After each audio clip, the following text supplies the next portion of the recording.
በኢትዮጵያና በኤርትራ መካከል ያለው የባህር በር ይገባኛልና እንደዚሁም ሌሎች ማህበራዊ፣ ኢኮኖሚያዊና ፖለቲካዊ የሆኑ ቀጠናዊ ጉዳዮችን መሰረት ያደረገው ውዝግብ ሳይፈታ አሁን ደግሞ በጅቡቲ በኩል ሌላ ውዝግብ መነሳቱ ተሰምቷል። ይህ ውዝግብ በዋናነት በዘይላ አቅራቢያ እንደተከሰተ የተገለጸ ሲሆን ጅቡቲ የገባው የኢትዮጵያ ልዑክ ቡድንም ስለዚህ ጉዳይ በስፋት ይወያያል ተብሏል። ከጅቡቲ ጋርም ድርድር እንደሚደረግ የተገለጸ ሲሆን በኢትዮጵያና በጅቡቲ መካከል እስካሁን ድረስ የዘለቀውን የሁለትዮሽ ግንኙነት በማጠናከር ረገድ ከፍተኛ የሆነ ለውጥ ሊያመጣ የሚችል ውይይት እየተደረገ ስለመሆኑ የሚወጡ መረጃዎች አመላክተዋል። በሌላ በኩል ይህ የግብጽና የኤርትራ ስልታዊ ቅንጅት የፈጠረው ውዝግብ እንደሆነ የሚያነሱ የጂኦፖለቲክስ ባለሙያዎች በበኩላቸው ኢትዮጵያ ከሁለቱ በተለይም በዚህ በዘይላ አካባቢ ማለትም በባበል መንደብ አቅራቢያ ከሚገኙ ከኢሳና ከጋዱ ቡርሲ ህዝብ ጋር ያላት ግንኙነት ጠንካራ በመሆኑ ምክንያት ኢትዮጵያንና ኢኮኖሚዋን ለማናጋት የተሴረው ሴራ ውጤታማ ላይሆን የሚችልበት እድል እንዳለም የወጡ መረጃዎች አመላክተዋል። ያም ሆነ ይህ ግን አሁን ላይ በኢትዮጵያና በቀጠናው ባሉ አገራት በተለይም በሶማሊያ፣ በጅቡቲና በኤርትራ መካከል ያለው ውዝግብ እየተፋፋመ ስለመምጣቱ ተሰምቷል። ይህ በእንዲህ እንዳለ በሱዳን አዳዲስ ክስተቶች መከሰታቸው የተሰማ ሲሆን የሱዳኑ የፈጥኖ ደራሽ ኃይሉ ጦር በሱዳን ብሔራዊ ጦር ላይ በወሰደው እርምጃ በሱዳን የኃይል ሚዛኑ ወደ ጀነራል ሐምዳን ዳጋሎ እያመራ ስለመሆኑ ተሰምቷል። ይህንንም ተከትሎ ግብጽ በሱዳን ስላለው ሁኔታ አስቸኳይ መፍትሄ መቅረብ አለበት ስትል የራሷ የምትለውን አዲስ ውሳኔ ማስተላለፏንና በሱዳን ውስጥም ቀጥታ ልትገባ መሆኗን አመላክታለች ተብሏል። ሰላም ጤና ይስጥልን ውድ አድማጭ ተመልካቾች እንደምን ሰንብታችሁ? ይህ ገበያ ሚዲያ ፕሮግራማችን ከገበያ ሚዲያ ዘውትር በዚህ ሰዓት ወደ እናንተ የሚደርሰው የገበያ ሚዲያ ልዩ ጥንቅር የመረጃ ፕሮግራማችን ነው። በዛሬው የገበያ ሚዲያ ልዩ ጥንቅር የመረጃ ፕሮግራማችን ከላይ የገለጽናቸውንና ሌሎች ቀጠናዊ ከኢትዮጵያ ብሔራዊ ጥቅም ጋር የሚተሳሰሩ ወሳኝ መረጃዎችን ለእናንተ በሚመጥን መልኩ እንደሚከተለው አዘጋጅተናል። ቆይታችሁ ከኛ ጋር ያማረ እንደሚሆን በማመን ለቻናላችን አዲስ የሆናችሁ ቻናሉን ሰብስክራይብ፣ ፕሮግራማችንን ደግሞ ላይክ እና ሼር እያደረጋችሁ አብራችሁን እንድትዘልቁ እየጋበዝን በቀጥታ ወደ መረጃው አመራ።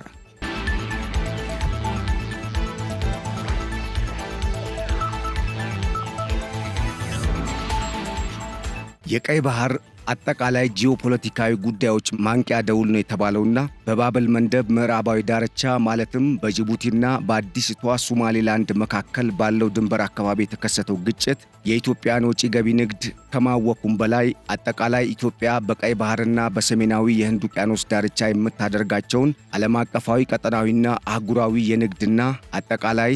ዲፕሎማሲያዊና እንደዚሁም ከደህንነትና ከጸጥታ ጉዳዮች ጋር የተያያዙ ቀጠናዊ ጉዳዮችን የሚነካ ነው ተብሏል። በዘይላ የተከሰቱ ግጭቶችና ሁከቶች የአካባቢውን መረጋጋትና በክልሉ ንግድና በአጠቃላይ በባህር ደህንነት ላይ የሚያደርሱት ተጽዕኖ እያደገ ስለመምጣቱ የተገለጸ ሲሆን ይህም በዋናነት የግብጽና የኤርትራ መንግስት ስልታዊ ቅንጅት የፈጠረው አዲሱ ጡዘት እንደሆነም ተመላክቷል። ይህንን ጉዳይ በሚመለከት ሆርን ሪቪው ባሰራጨው የትንተና ዘገባ በተለይም በሆርን ሪቪው ላይ ጸሐፊ በመሆን ይህንን ጉዳይ ያጋሩት ሳሚ መሐመድ እንዳሉት በዘይላ እየተከሰተ ያለው ቀውስ የቀይ ባህር ማስጠንቀቂያ ደውል ነው ሲሉም አመላክተዋል። ዘይላ በኤደን ባህረ ሰላጤ ምዕራባዊ ጫፍ ላይ የምትገኝ ትንሽ የባህር ዳርቻ ወረዳ ስትሆን በሶማሌላንድ በዜላና በአውደል ክልል በተለይም በጅቡቲና በሶማሌላንድ መካከል የተከሰተው ሁከት በኮርነሩ ዳርቻ ላይ ሌላ የከባቢያዊ ግጭት ብቻ ተብሎ ትርጉም እንደማይሰጠውም ገልጸዋል። ይህ ደግሞ ለ3 አስርት ዓመታት የኢኮኖሚና የፖለቲካ ተጋላጭነትን ተከትሎ ወደ ባህር በር የተለያየና የተረጋጋ መዳረሻን ለማረጋገጥ ኢትዮጵያ እየጣረች ባለችበት በዚህ ሰዓት የመከሰቱ ጉዳይም ከዚህ ቀደም የነበሩ የተለያዩ ኢትዮጵያ ጂኦፖለቲካዊ ጉዳዮችን ለመቃኘትና በተለይም በቀጠናው ያላትን ጥቅም ለማስጠበቅ ለምታደርገው እንቅስቃሴ ቀጥተኛ ፈተና ሊሆን እንደሚችልም ተመላክቷል። ዛሬ በሶማሌላንድ ምዕራባዊ የባህር ዳርቻ ላይ እየተከሰተ ያለው አዳዲስ ክስተት የኢትዮጵያን ደህንነትና አጠቃላይ ሁለንተናዊ የልማት ጉዞን ፍላጎት የማይጋሩ ጎረቤቶች በሚወስኗቸው ውሳኔዎች ላይ የተጋለጠ መሆኑን በጣም ግልጽ ማድረጉን ነው በጽሑፉ ላይ የተመላከተው። የዚህ ቀውስ ወቅታዊ ሁኔታም በተለይም መረጋጋትን የሚያዳክም ነው የተባለ ሲሆን በቀጠናው አዳዲስ ክስተቶች እንዲከሰቱ ምክንያት ሊሆን እንደሚችልም ተመላክቷል። ይህ ክስተት በዋናነት በሁለት ጎሳዎች መካከል የሚደረግ ግጭትን መሰረት አድርጎ የተነሳ ነው የተባለ ቢሆንም ይሁንና ግን በዋናነት የዚህ ውዝግብ መንስኤና በቀጠናው አሁን ላይ እየተከሰቱ ላሉ አዳዲስ ቀውሶች ዋናዋ አጠንጣኝና የነገሩ ምንጭ ግብጽ እንደሆነችም ተመላክቷል። ከ1998 ወዲህ ኢትዮጵያ ደህንነቱ የተጠበቀና የረጅም ጊዜ የባህር ላይ ስምምነት ለመፍጠር ያደረገችው የመጀመሪያው ከባድ የዲፕሎማሲያዊ እድገት በጥር 2024 የተከሰተ ሲሆን ይህ ደግሞ አሁንም በመንደርደር ላይ ይገኛል። ይህ ስምምነት የባህር ዳርቻ መሠረተ ልማቶችንና በበርበራ ኮሪደር ውስጥ የወደፊት የባህር ኃይል ቦታን በማግኘት ላይ ትኩረቱን ያደረገ ሲሆን በዚህ ስትራቴጂካዊ ራዕይ ማዕከላዊ የሆነው የዘይላ የባህር ዳርቻ ከተማ ከባብ ኤል መንደብ ጠረፍ ከ50 ኪሎ ሜትር በታች የምትገኝ ሲሆን ኢትዮጵያ ለማጓጓዣነት የምትጠቀማቸውና እንደዚሁም ጸጥታና ደህንነቷን ብሎም ቀጠናዊ ጥቅሟን ለማስጠበቅ የባህር ኃይሏን የምታሰማራበት ዋና የውሃ አካል አቅራቢያ የሚገኝ መሆኑ ደግሞ ከጉዳዩ ጋር ያለውን ትስስር የበለጠ በጉላት እንዲታይ ስለማድረጉም ተሰምቷል። ስለዚህ በዚህ አካባቢ የሚከሰት ማንኛውም አለመረጋጋት የመላውን የቀንዱ አፍሪካ ሀገራት ስትራቴጂካዊ ማዕቀፍ ተአማኒነትና አዋጭነትን በቀጥታ አደጋ ላይ የሚጥል ነው የተባለ ሲሆን በዚህም ምክንያት የኢትዮጵያ ሰፊ የባህር ኃይል ምኞትም አደጋ ላይ እንዳይወድቅ ስጋትን የጣለ ነው ተብሏል።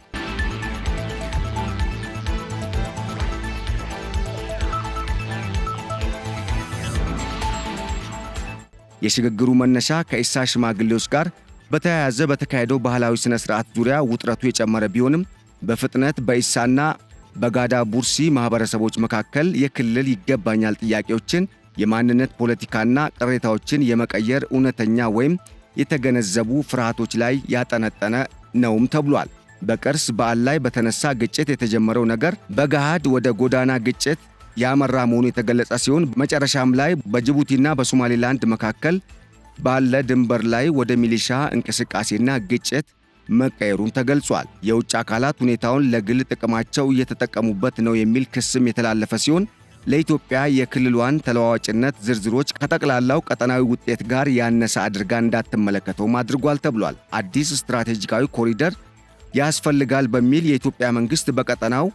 ያለውን ጥቅም ለማስጠበቅና ሀገሪቱ አሁን ላይ እያደገች መምጣቷን ተከትሎ የሀገሪቱ ኢኮኖሚ የሚፈልገውን የወደብ አቅርቦትና አጠቃላይ የባህር ላይ የንግድ ኮሪደር ለመፍጠር በሚል እያደረገ ባለው እንቅስቃሴ ምክንያት የቀጠናው አገራት ማለትም እንደ ጅቡቲ፣ ሶማሊያና ኤርትራን የመሰሉ አገራት ሱዳንና ግብፅን ጨምረው በኢትዮጵያ ላይ በማበር ኢትዮጵያን በተለያየ መልኩ ለማጥቃት እንቅስቃሴ ያደረጉ መሆናቸውን መረጃዎች ይጠቁማሉ። የኢትዮጵያ ንግድ በሙሉ በሚቻል ደረጃ አሁንም በጅቡቲ ወደቦች ላይ ጥገኛ የመሆኑ ጉዳይ ደግሞ በጅቡቲ ወደብ አቅራቢያና በአጠቃላይ በዚህ በቀይ ባህር ቀጠናና እንደዚሁም በሰሜናዊ የህንድ ውቅያኖስ ዳርቻ አካባቢ ለሚከሰቱ መሰል ግጭቶች ተጋላጭነቱ የበዛ እንዲሆን አድርጎታልም ተብሏል። ለዓመታት ይህ ጥገኝነት እንደ አሳዛኝ ነገር ሊተዳደር የሚችል እውነታ ሆኖ ነግሶ እንደነበር ያስታወቀው የሆርን ሪቪው ጽሑፍ ዛሬ ግን በዘይላ ውስጥ ያለው ቀውስ የጅቡቲ አመራር በቀላሉ አለመረጋጋትን በመፍቀድ ወይም አንዳንዶች እንደሚሉት በአጎራባች ግዛት ውስጥ የተለያዩ ግጭቶችን በማነሳሳትና ግጭቱን የሚመሩ አካላትን በማበረታታት ኢትዮጵያን በተዘዋዋሪ ለመገፋፋትና የኢትዮጵያን ጥቅም ለመንካት ያለመ እንደሆነም ተገልጿል። ጅቡቲ ጣልቃ ገብነትን አጥብቃ ብትክድም በኢትዮጵያ ውስጥ ያለው ግንዛቤ ግን የወደብ ሞኖፖሊ ለጎረቤቷ አንድ አይነት ሉዓላዊ የሆነ አገር በሌለው ላይ ሊጠቀምበት የማይገባውን ኃይል መጠን ያሳየ ነው የሚልም ትርጉም ስለመሰጠቱ ተሰምቷል። እነዚህ ጥርጣሬዎች ትልቅ የሆነ ታሪካዊ ትውስታ አላቸው የተባለ ሲሆን በተለይም ጅቡቲና ሶማሌላንድ እንደ አውሮፓውያን አቆጣጠር በ1991 የኢሳ ተዋጊዎች በጅቡቲ ውስጥ ባሉ ቡድኖች እየተደገፉ በዘይላ አቅራቢያ ባሉ አካባቢዎች ላይ ቁጥጥር ለማድረግ ሞክረው ሁኔታው ሳይሳካላቸው መቅረቱን ታሪክ ያውሳል። ይህ ወረራ በመጨረሻም አለመሳካቱ የተገለጸ ሲሆን ግን የዛሬዎቹ እድገቶች እንደገና አሁን ላይ ለተከሰቱ የተለያዩ ቁርሾች ይህ የነበረው የታሪክ ድርሳን ታሪካዊ ጠባሳን ትቶ ስለማለፉም ተነግሯል።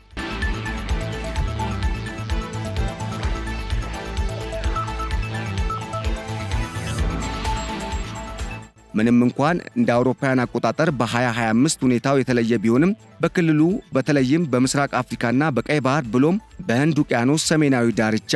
ባሉ የውሃ ክልሎች ውስጥ ያሉ ብዙ አካላት ይህንን ሁኔታ በሚያሳዝን መልኩ እየተመለከቱት ስለመሆኑም ተመላክቷል። አሁን የተወሰኑ ሚሊሻዎች በዚህ በጅቡቲና በሶማሌላንድ አቅራቢያ የተለያዩ እንቅስቃሴዎችን እያደረጉ መሆናቸው የተገለጸ ሲሆን በተለይም ይህ እንቅስቃሴ ኢትዮጵያ በበርበራ ወደብ ማለትም በአዲሱ ሶማሌላንድ ወደብ በኩል የምታደርገውን የንግድ እንቅስቃሴ ሙሉ በሙሉ ለማወክ ይህ ካልሆነ ደግሞ በጅቡቲ በኩል የምታደርገውን 90% የሚሆነውን የንግድ እንቅስቃሴ ችግር ውስጥ ለመክተት ያለመ ዓላማን አንግቦ የተቀሰቀሰ ግጭት መሆኑን መረጃው አመላክቷል። ከዚህ ማን ይጠቀማል የሚለው ጥያቄም በቀጥታ በቀጠናው ያሉ ተዋናኞች እንደሆኑ የተገለጸ ሲሆን በተለይም ኢትዮጵያ ግብፅን፣ ጅቡቲን፣ ኤርትራንና ሱዳንን ያካተተ ጥምረትን በዋናነት አጉልታ በትኩረት እየተመለከተች ስለመሆኗም ተመላክቷል። ይህ ደግሞ በዋናነት አሁን ላይ ኢትዮጵያ ያቀረበችውን የወደብና የባህር በር ጥያቄን ወደ ጎን በማለት ኢትዮጵያን ለመውጋት እየተዘጋጁ ከመሆናቸው ጋር ተያይዞ ኢትዮጵያ በቀጠናው የምታደርገውን ማናቸውም አይነት የልማትና የጋራ ትብብርን ማዕቀፍ ያደረጉ ኢኮኖሚያዊ ውህደትን ያለሙ ቀጠናዊ የኢኮኖሚና የንግድ እንቅስቃሴዎችና ፖሊሲዎችን ያለመቀበል ፍላጎት ስላለ እንደሆነም ተመላክቷል። አሁን ላይ በግብፅና በኤርትራ መሪነት በቀጠናው የተለያዩ እንቅስቃሴዎች እየተደረጉ ሲሆን እነኚህ ክስተቶች አሁን ላይ ግብፅና ኤርትራ በሚያሰማሯቸው፣ ጅቡቲ ደግሞ የተለያዩ ድጋፎችን በምታደርግላቸው ቀጠናውን ወደ ትርምስ ማዕከልነት ለመቀየር በሚያስቡና አቅደው እየሰሩ ባሉ አሸባሪዎችና በሚመራቸው ቡድኖች አማካኝነት የተከሰተ ግጭትም ስለመሆኑ ተሰምቷል። ይህንን ጉዳይ በሚመለከት ከሰሞኑ የተለያዩ መረጃዎች እየወጡ የነበረ ሲሆን በተለይም በጅቡቲና አሁን ላይ ከኢትዮጵያ ጋር ጥብቅ ቁርኝትን በመፍጠር የበርበራ ወደብን እንደ አዲስ የወደብ አገልግሎት መጠቀሚያነት ለኢትዮጵያ ክፍት ያደረገችው ሶማሌላንድ መካከል በተለያየ አግባብ የተነሱ ውዝግቦች እንዳሉ መረጃዎች ጠቁመዋል። ከሰሞኑ ጅቡቲ የኢትዮጵያ መንግስት ለአዳዲስ የመልቲሞዳል የወደብና አጠቃላይ የንግድና ትራንስፖርት አገልግሎትን ለመስጠት ለተመዘገቡና ፍቃድ ለተሰጣቸው ኩባንያዎች የተለያዩ ክልከላዎች እንዲነሱላቸው ጥያቄ ቢያቀርብም በጅቡቲ በኩል ግን እገዳ መጣሉ የሚታወስ ነው። ይህንን ውዝግብ ተከትሎም በኢትዮጵያ የውጭ ገቢ ንግድ ላይ ከፍተኛ ጥላን ያጠላል በሚል የተለያዩ አካላት ሐሳብ አስተያየት ሲሰጡ የነበረ ሲሆን ይህንን ውዝግብ ተከትሎ በተለይም አሁን ላይ በጅቡቲና በሶማሌላንድ ድንበር አቅራቢያ ተቀሰቀሰ የተባለውን ግጭትን መሰረት በማድረግ በነገሩ ላይ ለመምከር የብልጽግና ፓርቲ ተቀዳሚ ምክትል ሊቀመንበር አቶ አደም ፋራና የትራንስፖርትና ሎጂስቲክስ ሚኒስተሩ በዶክተር አለሙ ስሜ የተመራ የልዑክ ቡድን በትላንትናው ዕለት ወደ ጅቡቲ መግባቱ ተመላክቷል። ወደ ጅቡቲ ያቀናው የልዑክ ቡድን የጅቡቲውን ፕሬዝዳንት ኢስማኤል ኡመር ጊሌን ጨምሮ ከሀገሪቱ ከፍተኛ የመንግስት ባለስልጣናት ጋር ውይይት ስለማድረጉም ተሰምቷል። ታዲያ ይህ ጉዳይ አሁንም በቀጥታም ይሁን በተዘዋዋሪ ግብፅ እጇ እንዳለበት የሚጠቁሙ አካላት እንደሚሉት ከሆነ ደግሞ ይህ ሁኔታ ግብፅ ፈልጋ የምታስነሳውና ኢትዮጵያ በአባይ ውሃ ዙሪያ ለግብፅ ፍላጎት ተገዢ እስክትሆንና አሳሪ የምትለውን ውል እስክትፈርም ድረስ ሊቀጥል የሚችል የቀጠናዊ ውዝግቡ አካል እንደሆነም አመላክቷል ተብሏል።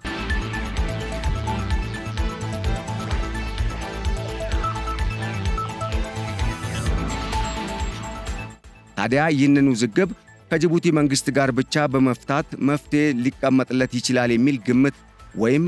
እምነት እንደሌላቸው ያስታወቁት የጂኦፖለቲክስና የዓለም አቀፍ ምሁራን በተለይም በሁለቱ ሀገራት መካከል የሚደረገው ውይይት ምንም እንኳን ኢትዮጵያ የምትጠቀመውና 90% የሚሆነው የውጭ ገቢ ንግዷ የጅቡቲ መንግስት በሚያስተዳድረው በጅቡቲ ወደብ በኩል የሚያልፍ ቢሆንም አሁን ላይ ቀጠናውን በተለይም ጥቅሜ ይነካብኛል ስትል ከኢትዮጵያ ጋር በከፍተኛ ሁኔታ ሰጣ ገባ ውስጥ ገብታ የምትገኘው ግብፅ ጅቡቲ ውስጥ የመግባቷና ከጅቡቲው የእስማኤል ኡመር ጊሌ መንግስት ጋር በሸሪክነት እየሰራች የመሆኗ ጉዳይ በኢትዮጵያና በጅቡቲ መካከል ያለውን ግንኙነት እያሻከረው እንዳለ ተመላክቷል። ታዲያ ይህንን ግንኙነት ለማረቅና ወደ ሰላም ለማምጣትም ኢትዮጵያ ሌላ የመጫወቻ ካርድን መምዘዝ አለባት የሚሉ ባለሙያዎችና ምሁራን በሰጡት አስተያየት ይህ ጉዳይ አሁን ላይ የተከሰተ እንዳልሆነ በማመላከት ከዚህ ቀደም በ1990ዎቹ መጀመሪያና መጨረሻ አካባቢ የተከሰተ ተመሳሳይ ግጭት እንዳለ በማመላከት ኢትዮጵያ በዛን ወቅት ግጭቱን ለመፍታት የተጠቀመችውን ዘዴ አሁን ላይ በሌላ አግባብ ተግባራዊ ማድረግ እንደሚገባም ጠቁመዋል። በሌላ በኩል በኢትዮጵያና በኤርትራ መካከል አሁን ላይ ገዝፎ የመጣውና ኢትዮጵያ ያነሳችውን የባህር በርና ሌሎች ጂኦፖለቲካዊና አጠቃላይ ማህበራዊ ኢኮኖሚያዊ ጉዳዮችን መሰረት አድርጎ እየተጠናከረ የመጣው የሁለቱ ሀገራት ውዝግብን ለመፍታት አሜሪካና የተባበሩት አረብ ኤሚሬትስ እንደዚሁም ሳውዲ አረቢያን የመሰሉ ሀገራት ሰላማዊ ድርድር እንዲካሄድ ጥረት እያደረጉ ባሉበት በዚህ ወቅት የኢሳያስ አፈወርቂ መንግስት የሻዕቢያ ባለስልጣናት አሁን ላይ ጦራቸውን ወደ ኢትዮ ኤርትራ ድንበር አካባቢ እያስጠጉ መሆናቸው ተሰምቷል። አሁን ላይ በሁለቱ ሀገራት መካከል ጦርነት ሊቀሰቀስ ይችላል የሚል ከፍተኛ ስጋት እንዳለ የተጠቆመ ሲሆን በተለይም የጠቅላይ ሚኒስትር ዶክተር አብይ አህመድ መንግስት ሊወረን ነው በሚል የሻዕቢያ መንግስት ከዚህ ቀደም ሲያሰራጭ የነበረውን የሐሰት ውንጀላና የፕሮፓጋንዳ መረጃ አሁንም አጠናክሮ የመቀጠሉ ጉዳይ በእርግጥም በእነኚህ በሁለቱ ሀገራት መካከል የሚደረገው ውይይት ምናልባትም እንደተባለው ውጤታማ ላይሆን የሚችልበት ዕድል ስላለ ሊሆን እንደሚችልም ተመላክቷል። ይህ ደግሞ በዋናነት ፕሬዝዳንት ኢሳያስ አፈወርቂ በውይይቱ የማይፈልጓቸውና እንዲከሰቱም የማይጠብቋቸው የተለያዩ ቅድመ ሁኔታዎች የመነሳታቸውና እነኚህ ቅድመ ሁኔታዎች ሲሟሉ ሁለቱ ሀገራት በሰላም በትብብርና በጋራ ጥቅም ላይ የተመሰረተ ግንኙነትን በመፍጠር በቀጠናው ያላቸውን የግልና የጋራ የሁለትዮሽ ጥቅምን ለማስጠበቅ የሚያስችል ስምምነት ላይ እንደሚደርሱ ከዚህ ቀደም መጠቆሙ አይዘነጋም። ታዲያ ይህ ሁኔታ ያልተመቻቸው ፕሬዝዳንት ኢሳያስ አፈወርቂ ያለቃቸውንና ቀጠናውን እንዲያተራምሱ ከመነሻው ጀምሮ እስካሁን ድረስ የተለያዩ አጀንዳዎችን እየሰጡ እንደዚሁም ለኤርትራ በጀት የሚሆን ቀለብንም እየሰፈሩ የሚያሰማሯቸውን የግብፅ ባለስልጣናትና አሁን ደግሞ የአልሲሲ መንግስትን አጀንዳና ትዕዛዝን በመቀበልና የሚልኳቸውን ተልዕኮ አሜን ብለው በመቀበል ኢትዮጵያን ለማተራመስ ከያዙት አጀንዳ ጋር የሚቃረንባቸው አካሄድ መከሰቱን ተከትሎ ጦርነትን ብቸኛ አማራጭ አድርገው ከመምረጣቸው ጋር በተያያዘ የመጣ አዲስ ለውጥ እንደሆነም ቀጠናውን በውል የፈተሹ በተለይም በሆርን ሪቪው ላይ የተለያዩ ረጃጅም የኢትዮጵያና የኤርትራን ወቅታዊ ሁኔታን የተመለከቱ ጽሑፎችን የሚያጋሩ የጂኦፖለቲክስና የዓለም አቀፍ ምሁራን አስረድተዋል።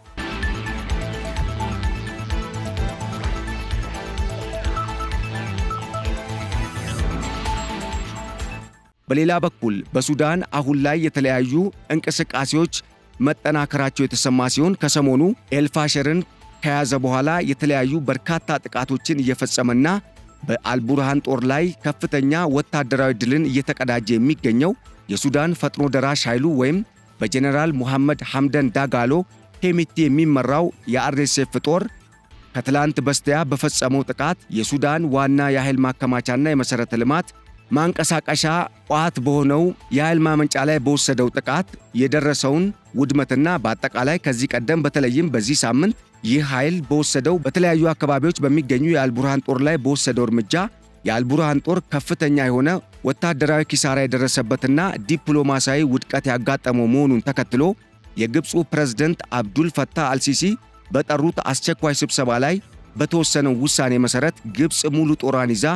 ወደ ሱዳን ልትገባ እንደምትችል ማስታወቋ ተገልጿል። በተመሳሳይ የሻዕቢያ መንግስት ከ3 ሳምንታት በፊት በመካናይዝድ ደረጃ የተደራጀ ጦሩን ይዞ ወደ ሱዳን የመግባቱ ጉዳይ አሁን ላይ ግብፅ ስትጨመርበት ነገሩ ወዴት ሊያመራ ይችላል የሚለውን ጉዳይ የበለጠ አነጋጋሪ ማድረጉ የተሰማ ሲሆን በተለይም ከጀነራል ሙሐመድ ሐምደን ዳጋሎ ወይም ሄሚቲ ጦር ጋር ተሰልፈዋል የሚባሉት የቀጠናው ሀገራት ማለትም እንደ ደቡብ ሱዳን፣ ኬንያ፣ ቻድ፣ የተባበሩት አረብ ኤምሬትስ፣ ኢትዮጵያና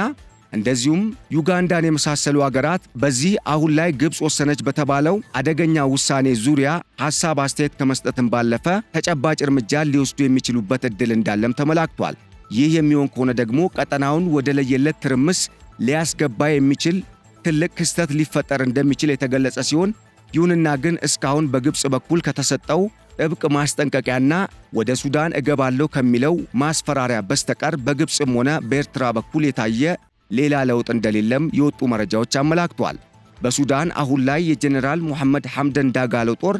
ከፍተኛ ወታደራዊ ድልን እያገኘ ሲሆን በዚህም አሁን ላይ ግስጋሴውን ወደ ሱዳን ዋና ከተማ ወደ ሆነችው ካርቱም በማድረግ የሱዳንን ወሳኝ የተባለውን በነዳጅ የበለጸገ ቀጠናን ተቆጣጥሮ እንደሚገኝም የወጡ መረጃዎች አመላክተዋል። በቀጠናው ግብፅን ጨምሮ ኤርትራ፣ ሶማሊያና ጅቡቲን የመሳሰሉ አገራት በጋራ በመጣመር ኢትዮጵያ ወደ ቀይ ባህር ቀጠና የምታደርገውን ለመግታት ከሚያደርጉት ጥረት በተጨማሪ በተለያዩ የቀጠናው አገራት አካባቢዎች ክፍለ ግዛቶች በሚገኙ የእርስ በርስ ግጭቶች ውስጥ እጃቸውን በአንድም ሆነ በተዘዋዋሪ በማስገባት ቀጠናው እረፍት እንዳያገኝ እያደረጉ እንደሆነ ከዚህ ቀደም የወጡ የሞሳድና የአሜሪካው የደህንነት መስሪያ ቤት የሲአይኤ መረጃዎች አመላክተዋል ተብሏል። ሁኔታው በዚህ መልኩ የሚቀጥል ከሆነ በቀጣይ በቀይ ባህርም ሆነ በሰሜናዊ የህንድ ውቅያኖስ ማለትም በዓለም አቀፉ የንግድ መስመር ላይ ከፍተኛ የሆነ ጫናን ሊፈጥር የሚችል ቀጠናዊ ውዝግብ ሊነሳ እንደሚችልም ከወዲሁ ተመላክቷል ተብሏል። በኢትዮጵያና በጅቡቲ መካከል የተከሰተውን አሁናዊ ውዝግብን በሚመለከት እስካሁን እየወጡ ያሉ መረጃዎች እንዳመላከቱት ኢትዮጵያና ኤርትራ የገቡበትን ውዝግብ ተከትሎ ኢትዮጵያ በጅቡቲ ወደብ በኩል የምታደርገውን ከ90 በመቶ የሚልቀውን የወጪ ገቢ ንግዷ አደጋ ላይ ሊወድቅ ይችላል በሚል ስጋት የበርበራ ወደብን በአማራጭነት ለመጠቀም የመወሰኗ ጉዳይ የጅቡቲ መንግስትን እንዳስከፋና የጅቡቲ መንግስትም ኢትዮጵያ ሌላ አማራጭ ወደብን የመጠቀም የመጀመሯ ጉዳይ አሁን ላይ እናም ከዚህ ቀደም ሲያገኝ የነበረውን ከፍተኛ ቢሊዮን ዶላር ሊያሳጣኝ ይችላል በሚል ስጋት ከግብፅ ጋርና ከኤርትራ ጋር በሚስጥር በመጣመር ኢትዮጵያ ላይ እንቅፋት ለመሆን እንቅስቃሴ መጀመሩን የወጡ መረጃዎች አመላክተዋል ተብሏል። በጅቡቲ አሁን ላይ ከጅቡቲ መንግስት ጋር እየመከሩ የሚገኙት የኢትዮጵያ የልዑካን ቡድን በቀጣይ በሚደርሱት ስምምነትና መግባባት መሰረት በሁለቱ ሀገራት መካከል በተለይም ኢትዮጵያ በቅርቡ ለአዳዲስ የመልቲሞዳል አገልግሎት ለሚሰጡ ኩባንያዎች የሰጠቻቸው ፍቃድን ተከትሎ በጅቡቲ መንግስት በኩል የተጣለው እገዳና የገደብ ውሳኔ ሊነሳ ወይም ሊሻር የሚችልበት ዕድል ሰፊ እንደሚሆን የተመላከተ ሲሆን ይህ ደግሞ ከሰሞኑ መቀዛቀዞችን አሳይቷል፣ አደጋም ሊያጋጥመው ይችላል በሚል ስጋት የጣለው የኢትዮ ጅቡቲ የሁለትዮሽ የንግድ ግንኙነትና የወደብ አገልግሎት አጠቃላይ እንቅስቃሴ መልካም የሆነ ሁኔታን ሊገጥመው እንደሚችል መረጃዎች አመላክተዋል።